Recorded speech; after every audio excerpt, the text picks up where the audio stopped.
Oui, bonsoir, Chiro. Excusez pour le dérangement.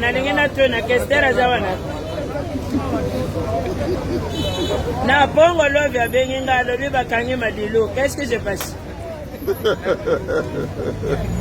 Bongo déjà Pepe Kalezani.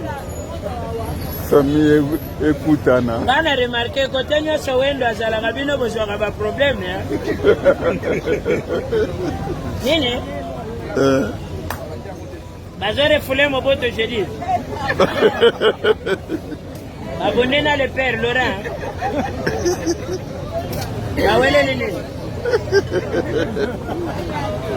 Ndenga kiseka dia ye moboto aseverite. Et moboto a mené des troubles. Vewana laissa biso 1 million mikati à l'époque. Basanga le muloti pate.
Bonjour la famille, Djambo Mbote, Bento Aboki Mbote, qui est de la famille Saoufé.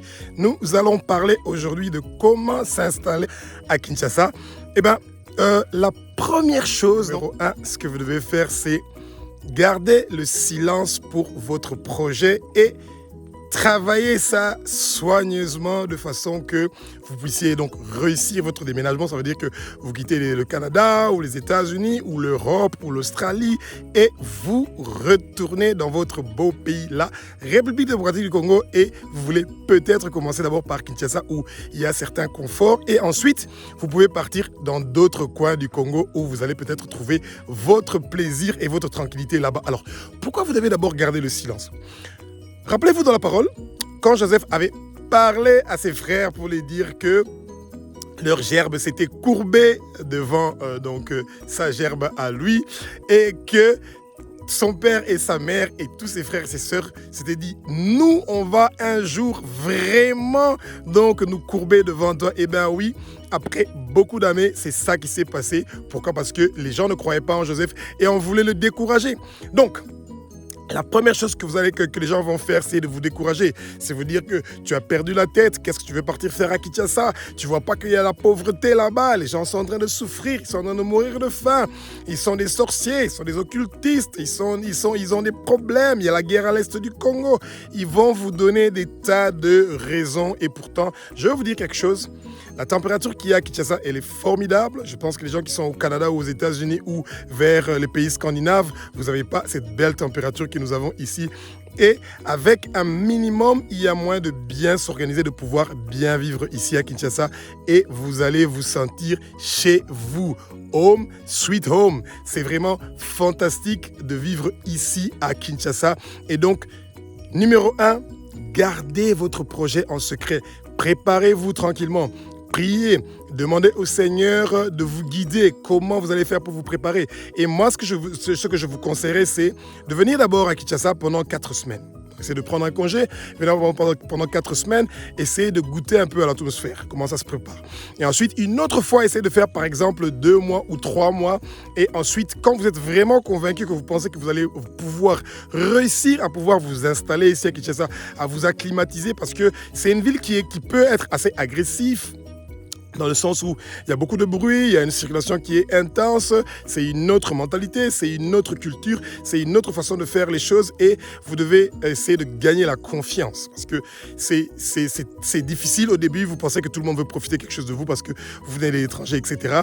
Pourtant, les gens cherchent à avoir ce qu'ils appellent les relations ou les contacts, donc ça prend du temps de pouvoir réussir à bien organiser ça. Donc numéro 1, gardez ça en secret, préparez-vous en douceur et petit à petit, vous commencez à vous organiser de façon que votre projet prend une forme et que vous puissiez réussir à venir. Et si vous n'allez pas venir vous installer complètement, peut-être que vous voulez faire un investissement qui va vous rapporter quelque chose pour vos vieux jours de façon que pendant le moment qu'il fait froid, en Europe ou aux États-Unis ou au Canada, vous êtes ici à Kinshasa et pendant qu'il fait très chaud ici à Kinshasa pendant l'été, vous partez pendant l'été et peut-être que vous pouvez vous occuper de vos petits-enfants, de vos frères, vos sœurs ou aider ceux qui sont dans le besoin. Ça va vous faire vraiment du bien.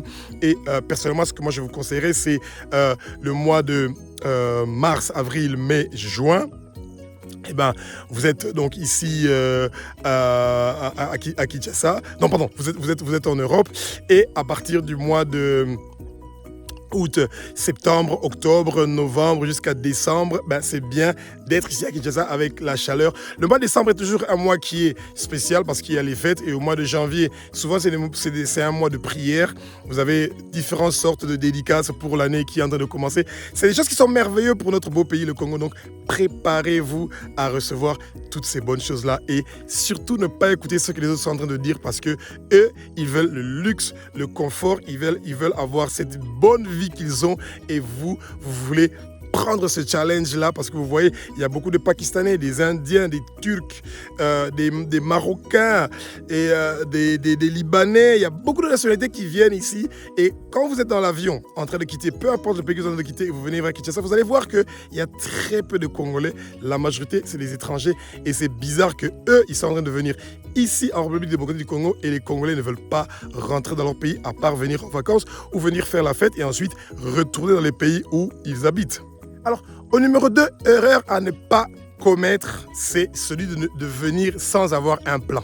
Non, il faut absolument avoir un plan avant de vous décider de venir donc vous installer à Kinshasa. Ça veut dire, vous avez 3 choix. Alors, le premier choix, c'est celui de envoyer des CV et chercher un travail.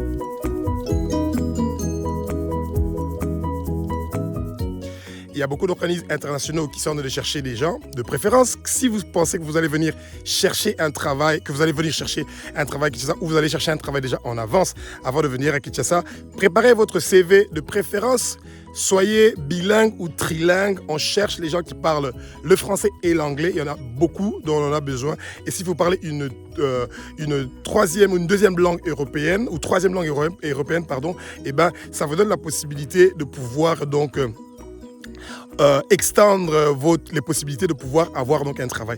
Attention, même quand vous avez un CV à Kinshasa, il faut toujours avoir des connaissances pour ouvrir certaines portes. Et si vous allez travailler, vous voulez chercher un travail pour le gouvernement, là c'est plus pire dans le sens où vous devez être membre d'un parti politique. Sans être membre d'un parti politique, no way, vous n'allez pas pouvoir trouver donc un travail. Au numéro 2, et vous pouvez devenir un opérateur économique, ça veut dire donc vous allez faire un business. Et si vous voulez faire donc un business, ça veut dire que commencez petit. Cherchez quelque chose qui peut vous rapporter de l'argent tous les jours et au même moment, vous pourrez commencer à travailler sur quelque chose qui peut vous donner de l'argent à court et à moyen terme et à long terme. Donc, c'est l'histoire que vous pouvez programmer et tout consort. On donne des conseils sur les gens qui veulent donc s'installer à Kinshasa et la consultation, elle n'est pas gratuite, c'est payant, mais bon, on peut vous guider pour vous donner des indices de comment vous pouvez faire pour pouvoir y aller. Ça vous fait gagner beaucoup de temps au lieu de commencer à chercher vous-même. Bon, on vous laisse ce choix-là de pouvoir chercher. Et ensuite, la troisième possibilité de votre plan, c'est celui de être un intermédiaire. Donc, entre les gens qui sont par exemple en Europe ou à l'étranger et qui sont en train de faire certaines activités et ici au Congo et que vous voulez être un intermédiaire. Alors, ça, c'est quelque chose qu'il faut faire très attention. Pourquoi? Parce que beaucoup de gens qui sont dans la diaspora, qui veulent travailler avec les gens qui sont au Congo, ils pensent que quand ils ont envoyé de l'argent pour pouvoir faire un travail pour eux, quoi que ce soit, ils pensent que vous êtes devenu leur esclave. Vous devez être disponible 24 heures sur 24 et ils sont en train de vous donner des ordres et ils sont en train de vous expliquer comment vous devez faire, etc. Faites très attention. Si vous n'aimez pas beaucoup de dérangements, eh ben, c'est mieux d'être très prudent et de bien réfléchir avant de commencer à travailler avec des gens qui sont à l'étranger. Et surtout, ne leur proposez pas un business que vous n'avez pas essayé vous-même et que ce business-là a réussi ou que ce business-là n'a pas réussi. Comme ça, vous savez de quoi vous êtes en train de parler et vous avez une idée du conseil que vous êtes en train de donner à la personne avec qui vous voulez travailler. C'est très important de pouvoir donc garder une bonne relation et une relation de confiance avec les gens avec qui vous voulez travailler. Au troisième plan, nous allons parler donc du logement. Alors, vous faites quoi? Vous faites un mini-studio, vous faites un studio, vous faites un appartement. Qu'est-ce que vous allez faire au juste? Alors, les mini-studios, c'est vraiment tout est dans la même pièce. Hein. Ça, c'est plus pour les célibataires. Et pour les célibataires, si vous êtes une femme ou vous êtes un homme, je vous conseillerais de ne pas vite dire aux gens que vous êtes célibataire. Parce que ce mot-là, célibataire, ça ouvre des grandes portes et beaucoup d'espoir pour beaucoup de gens qui aimeraient éventuellement avoir des relations avec vous. Et c'est très difficile au départ de savoir s'ils sont sincères, s'ils veulent vraiment avoir une relation amoureuse où ils vous aiment réellement, ou il y a peut-être un intérêt derrière tout ça. Malheureusement, on est dans un pays où beaucoup de gens sont des opportunistes, donc vous ne savez jamais comment ça va se passer, mais ne fermez pas complètement la porte de façon que peut-être que vous allez rencontrer quelqu'un qui pourra donc répondre donc à ce que vous êtes en train de penser. La chose la plus importante que je pourrais vous conseiller quand vous êtes célibataire, c'est de toujours demander au Seigneur de bien vous guider. Un homme ou une femme qui ne connaît pas le Seigneur, qui n'a pas reçu Jésus-Christ comme Seigneur, Sauveur et Maître dans sa vie, eh bien, vous allez porter une croix. Et je ne pense pas que vous voulez porter une croix. On retourne sur les studios. Donc, mini-studio, tout est dans la même pièce. Donc, ça veut dire votre chambre et peut-être une petite cuisine, donc un évier avec la toilette. Et ensuite, vous avez un studio, ça veut dire que vous avez donc chambre avec un petit espace qui est comme un salon et ensuite il y a une petite cuisine et une toilette et ensuite vous avez des appartements qui commencent donc avec 2 chambres, 3 chambres, etc. Ça c'est plus pour les familles. Et les familles, je vous conseillerais que d'abord un des 2 partenaires vient en premier pour étudier le terrain et essayer de s'acclimatiser et c'est après seulement que les enfants peuvent venir parce qu'il faut trouver l'école, il faut trouver etc. À part les gens qui viennent comme vraiment des expatriés, ça veut dire que vous allez travailler pour une compagnie internationale et que eux ils garantissent déjà de vous trouver une maison, ils vont s'occuper de l'école des enfants, etc. Ils vont vous donner un moyen de transport. Il y a beaucoup de compagnies qui font ces choses-là. Ça veut dire que c'est très facile d'arranger ces histoires-là. Alors, au début, si vous n'avez pas encore donc un logement, chaque fois que je vous ai conseillé cette histoire-là, vous trouvez d'abord un Airbnb où vous pouvez loger pendant un temps, 4 semaines ou 5 ou 6 semaines ou 8 semaines, et vous prenez ce temps-là de pouvoir trouver donc des commissionnaires qui vont vous trouver l'appartement qui convient donc à vos choix. Et regardez les autres émissions que nous avons faites. On vous donne des conseils sur les quartiers qui sont intéressants pour vous, où vous pouvez partir donc loger à long terme. Choisissez quelque part qui est proche de où vous allez avoir vos activités que vous serez en train donc de faire. Ça veut dire que si vous avez un travail, ou vous avez un business, ou vous avez un coin où vous devez voir souvent les gens à l'aéroport pour discuter avec eux, ou les accompagner à l'aéroport, ou venir les chercher. Vous voyez, donc vous devez vraiment trouver une façon que vous allez pouvoir réussir donc à trouver un centre d'intérêt où vous serez souvent, ça ne doit pas être très loin de votre logement de façon que vous ayez la facilité de ne pas toujours être dans les embouteillages ou être bloqué dans des circulations qui sont très compliquées. Au numéro 4, le moyen de transport. Alors, moi personnellement, j'ai très peur de rouler en voiture ici à Kinshasa pour la simple raison que les gens sont tellement imprévisibles que je pense que soit c'est entre 4h du matin et 6h30 du matin, vous pouvez rouler en voiture tranquillement. À partir de 7h du matin, il y a tellement des embouteillages, il y a beaucoup de voitures et les gens sont vraiment très, comment on dit, rough. Ils sont très brutaux et ils respectent pas le code de la route et ils roulent vraiment d'une façon qui rend vraiment... Moi, je panique. Et donc, personnellement, je conduis donc pas de voiture ici à Kinshasa. Et pourtant, j'ai assez de kilomètres que j'ai roulé, que j'ai conduit dans ma vie. Mais à Kinshasa, Paris, j'ai essayé 2 fois et j'ai abandonné. Parce qu'à Rome, j'ai essayé aussi 3 fois et j'ai abandonné. C'est des villes où les gens roulent vraiment d'une façon spéciale. Alors, donc... Le transport public, ça vous fait perdre du temps parce que ça prend du temps, mais je pense que c'est quand même une façon qui est assez sécurisant. Vous êtes avec d'autres gens, ça vous donne la possibilité et l'opportunité de vous rapprocher des citoyens, d'être un peu plus close des publics et de comprendre les mentalités. Vous entendez des histoires qui peuvent vous inspirer et vous apprenez un peu plus la quinoiserie et les choses qui se passent ici à Kinshasa. Non, c'est quand même assez intéressant. Et par contre, si vous voulez vraiment, si vous pensez que vous voulez vraiment avoir une voiture, eh ben, n'achetez pas une voiture qui est vraiment très chère parce qu'on a un petit temps, il y aura des crasses, il y aura des petits bobos sur la voiture, etc. L'essence coûte très cher à Kinshasa. Je pense que l'essence à Kinshasa est arrivée à presque 3000 francs congolais, je pense, ou 4500 francs. Disons, il faut calculer presque 1,5 $ pour le litre d'essence. C'est quand même pour une ville comme Kinshasa beaucoup d'argent. Et de préférence, si vous avez les possibilités, c'est mieux de prendre le service d'un chauffeur qui pourra vous conduire n'importe où. Alors, choisissez une voiture qui peut vous amener de point A à point B. Ça va vous faciliter la tâche comme ça, au cas où, même s'il y a quelques accidents, où il y a des difficultés, où il y a des soucis avec cette voiture-là, et ben la voiture ne pourra pas vous déranger quand on vous cogne, parce que quand on vous a cogné et que vous voulez faire payer quelqu'un parce qu'il vous a cogné, ou ils ont mis, comment on dit, ils ont écrit quelque chose sur votre voiture, vous avez des traces sur votre voiture, et ben vous perdez votre temps. Souvent, ils vous disent beaucoup de pardon, et ils commencent à parler de Dieu, des anges, de tout, etc. C'est Satan qui les avait attaqués ou quoi que ce soit. Ils ont bu la pâte à rôder, ou ils ont bu les againes, ou peu importe. Ils ont beaucoup de raisons qui vont avancer, et à la fin, vous devez vous préparer donc à partir. C'est ça qui est sage. Et quand on vous cogne, ne soyez pas très sévère parce qu'il y a une forte probabilité que vous êtes le prochain. Ça veut dire que à n'importe quel moment, ça peut être vous qui avez cogné quelqu'un d'autre. Et si vous êtes très serré avec l'autre quand on vous a cogné, eh bien, le sens inverse pourrait aussi vous arriver. Et donc, soyez prudent avec comment vous êtes en train de réagir. La majorité des gens, quand on les cogne ici à Kinshasa, ils restent tranquilles, ils essaient de trouver une solution amiable pour pouvoir donc essayer de résoudre le problème et de ne pas trop bloquer la circulation, parce que quand la police vient, ils font pas quelque chose de spécial. Donc, pour la voiture, cherchez une voiture qui vous amène du point A au point B et ça va vous faciliter la tâche, et le reste, prenez un chauffeur si vous n'osez pas comme moi et qui pourra donc vous aider à pouvoir donc réussir à faire vos courses tranquillement, et vous gagnez le temps parce que quand vous passez beaucoup de temps dans les embouteillages, quand vous avez un chauffeur, vous pouvez vous asseoir derrière et vous fermez les fenêtres éventuellement parce qu'il y a des voleurs qui peuvent vite voler votre téléphone, et vous pouvez commencer donc à faire votre travail si c'est nécessaire de le faire dans la voiture sinon. Et prenez toujours le temps d'observer à gauche, à droite pour voir les bonnes choses qui sont en train de se passer à l'extérieur. C'est vraiment, c'est tout un théâtre, c'est tout un spectacle, toujours de voir les choses qui sont en train de se passer à l'extérieur dans la ville de Kinshasa. Au point numéro 5, la patience.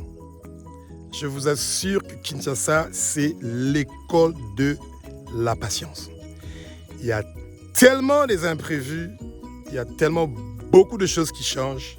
Les gens ne sont pas souvent à temps dans les rendez-vous. Ils ne respectent pas les engagements.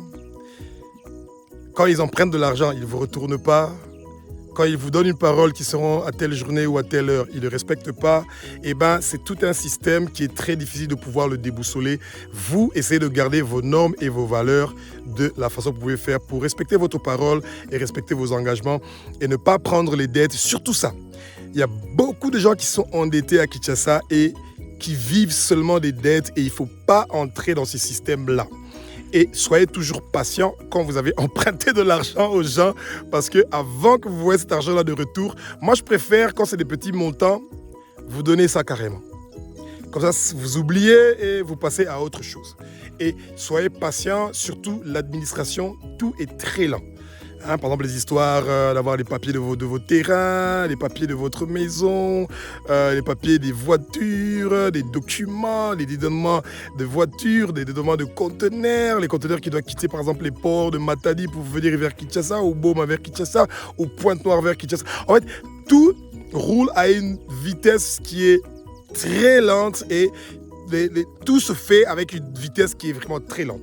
Et les rendez-vous que vous avez, vous ne pouvez pas combiner 2 ou 3 rendez-vous en une journée, au maximum une course par journée. Et si vous avez vraiment foncé 2 courses par journée et le reste du temps, vous le passez carrément dans les embouteillages et peut-être que c'est mieux d'essayer de trouver une façon de pouvoir éviter ces choses-là. Donc la patience est une chose qui est très, très, très importante. Et ça va vous aider. Et chaque fois que vous sentez que vous êtes en train de vous énerver ou d'être en colère, commencez à prier pour que vous pouvez vous tranquilliser. Et une petite Bible de Nouveau Testament avec vous toujours. Quand vous sentez que vous commencez à bouillir, avoir de la température, lisez quelques versets. Ça va beaucoup vous aider à pouvoir vous refroidir et à vous concentrer, à faire des bonnes choses et à remplir votre esprit, corps et âme avec des bonnes choses au lieu de se remplir avec la colère et l'irritation des choses que les gens sont en train de faire qui ne vous fait pas beaucoup plaisir. La patience et encore une fois la patience et surtout le pardon de beaucoup de choses qu'on vous fait de mal ou des mauvaises paroles que vous entendez. Et peut-être prenez l'habitude de vous exprimer, donc de parler du souci qu'il y a pendant le moment là, et ensuite faites le maximum pour oublier, parce que sinon vous allez continuer à augmenter de la douleur dans votre cœur et ça va pas vous rapporter grand chose ici à Kinshasa, parce que les gens sont tellement bourrés de beaucoup de problèmes et de stress que c'est très difficile de pouvoir réussir à les conscientiser à cause de ce que vous êtes en train de vivre ou d'entendre. Et ça sera vraiment une grande école de patience ici à Kinshasa. Nous avons la vie sociale. Alors, quand vous avez décidé de venir vous installer à Kinshasa, rappelez-vous, vous n'êtes pas venu pour les vacances. Ça veut dire que vous êtes venu pour vous installer. Et quand vous êtes venu pour vous installer, il n'y a pas le temps pour les activités sociales, on veut dire les visites, partir visiter les gens qui viennent vous visiter, les gens qui viennent passer du temps avec vous. Des fois, il y a beaucoup d'autres gens n'ont pas des choses à faire. Donc, ils ne sont pas vraiment occupés, mais vous êtes occupés. Alors, la différence qu'il y a est que vous êtes occupés et eux ne sont pas occupés. Ils viennent, les frères, les sœurs, les tantes, les cousins, les cousines, les parents, les oncles, les tantes, etc.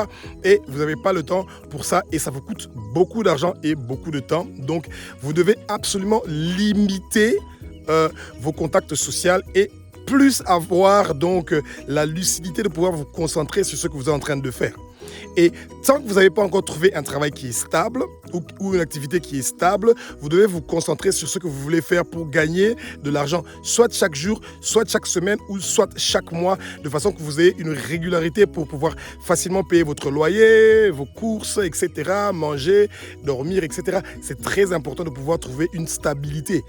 Préparer la stabilité, c'est très important. Et quand vous êtes seulement occupé avec les activités sociales, eh bien, ça vous rend la vie assez difficile. Parce que je vous dis déjà quelque chose. Quand vous êtes par exemple Congolais de Kinshasa et que vous venez vous installer à Kinshasa, vous avez déjà surtout les gens qui sont malades dans les hôpitaux. Quand quelqu'un de la famille est malade et qui est à l'hôpital, quand vous ne partez pas visiter, ça donne toujours une très mauvaise image. Donc ça, c'est déjà presque une obligation. Ensuite, il y a beaucoup de gens de la famille qui meurent. Chaque 2-3 mois, il y a toujours quelqu'un qui meurt et les gens ne sont pas contents que vous n'êtes pas venu au deuil. Des fois même, ils projettent que c'est vous qui avez tué cette personne-là pour que vos activités puissent marcher, que vous pouvez devenir riche. Beaucoup de spéculations et beaucoup de rumeurs et je ne pense pas que vous voulez entendre ces choses-là. Mais bon, soit moi, les deuils, souvent, c'est soit c'est les levées de corps, ça veut dire le jour qu'on va enterrer. Je viens à la morgue et dès qu'on a exposé le corps et puis ensuite je prends mon chemin, je pars. Au cimetière, c'est pas vraiment mon endroit, donc j'y vais presque jamais. Et ensuite, l'autre point, c'est ça que je trouve quand même dommage, c'est souvent, il n'y a pas de fête de mariage. Et quand il y a des fêtes de mariage, eh ben, souvent, c'est des fêtes qui sont vraiment très païens, ça veut dire beaucoup d'alcool, beaucoup de rumba, beaucoup de musique.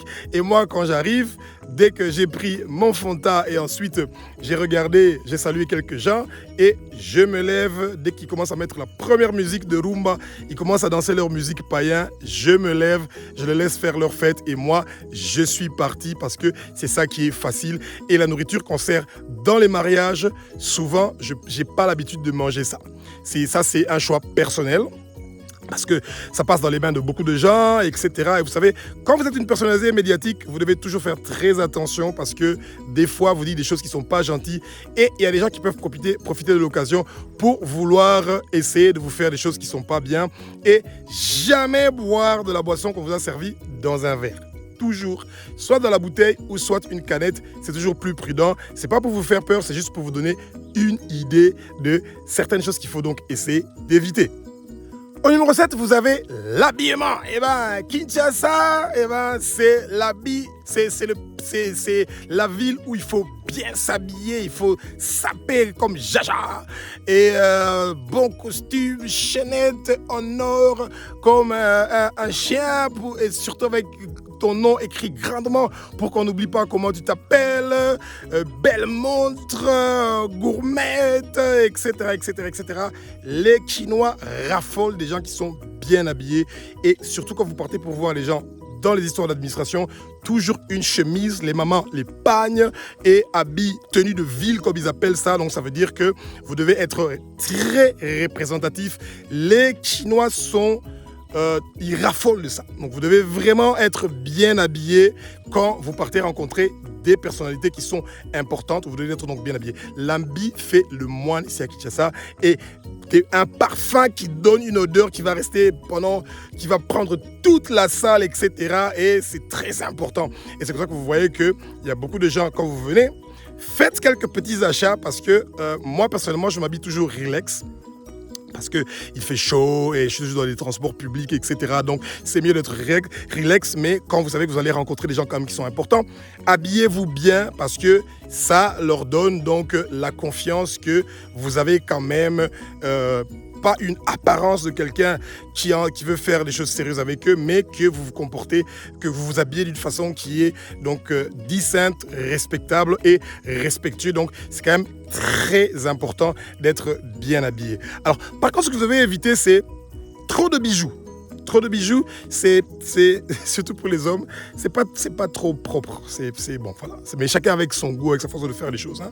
Vous voyez ? Et surtout pas jaquette Louis Vuitton de 15 000 € et tout, qu'on soit, parce que là aussi, ça devient que vous devenez artiste ou musicien, etc. Ça donne pas aussi une très bonne image avec les gens avec qui vous êtes en train de négocier ou de discuter business ou votre entourage. Parce que quand vous habillez aussi de cette façon-là, vous donnez un mauvais message à votre entourage et ça peut vous rendre la vie difficile. Au numéro 8, nous avons le côté mental. Alors, soyez préparés mentalement. Vous allez toujours remarquer qu'il y a des moments de solitude. Pourquoi ? Parce que vous êtes en train de vous préparez à trouver une stabilité. Trouver une façon de pouvoir vous organiser. Ce n'est pas l'objectif des gens qui sont en train de vous entourer. Et souvent, vous avez des routines. Vous vous réveillez tôt le matin. Vous avez la prière du matin. Toujours préparer la journée avant de sortir. Toujours prier. Ne sortez pas de votre maison sans avoir prié du tout. C'est une mauvaise chose. Toujours méditez la parole. Ne sortez pas de votre maison sans avoir lu quelques versets de la Bible. Ça doit rester dans votre tête. Ça va être quelque chose qui va commencer avec vous la journée. Donc, toujours bien préparer la journée spirituellement et mentalement. Et là, chaque fois que vous allez sentir que vous êtes attaqué spirituellement, vous êtes attaqué dans vos pensées, et ben vous devez toujours demander au Seigneur de vous donner la force de résister. Souvent, vous allez sentir que vous êtes démotivé et la couleur, elle est trop verte, les plantes, etc. La facilité qu'il y a en Europe, la tranquillité, pas de bruit, pas de fumée, etc. Ça peut être des choses qui vont vous manquer, mais tenez bon parce que vous savez pourquoi vous êtes venu, pour aider votre pays. C'est très important. Et c'est quelque chose que vous devez quand même essayer donc de bien contrôler. Et ensuite, quand vous rentrez à la maison, prenez toujours la bonne habitude mentalement d'être préparé, de toujours remercier le Seigneur que vous êtes rentré sain et sauf après avoir été dans toutes les activités que vous avez faites. Et prenez un temps après votre douche et avoir mangé, encore une fois de méditer la parole, que vous dormez avec une bonne parole et remettez toujours votre maison et tout le quartier entre les mains du Seigneur. Il y a beaucoup de sorciers et des principautés et des rois, des communes, des villes, des provinces qui cherchent toujours à s'occuper des gens qui veulent venir pour arranger notre beau pays, le Congo. Soyez toujours dans l'état de prière et personnellement, ne parlez moins du Satan et mettez-vous plus dans l'adoration et dans la louange de Jésus-Christ de Nazareth que être en train de parler du Satan. Parce que ici, au Congo, chaque fois que vous écoutez des prières de nos frères ou de nos sœurs, ils parlent plus de Satan que d'adorer le Seigneur et de le louer. Et ça, c'est quand même dommage parce que quand on est en train d'adorer le Seigneur et de le louer, eh ben, c'est la lumière, c'est le feu qui est en train de descendre et tout ce qui est tout autour de vous ne pourra que disparaître et vous pourrez facilement avancer lorsque que vous êtes en train de faire. Que je vous bénisse. Vive le Congo Alangui, et espérons que vous avez appris quelque chose sur comment vous pouvez vous installer ici à Kinshasa, dans la République démocratique du Congo. Au revoir.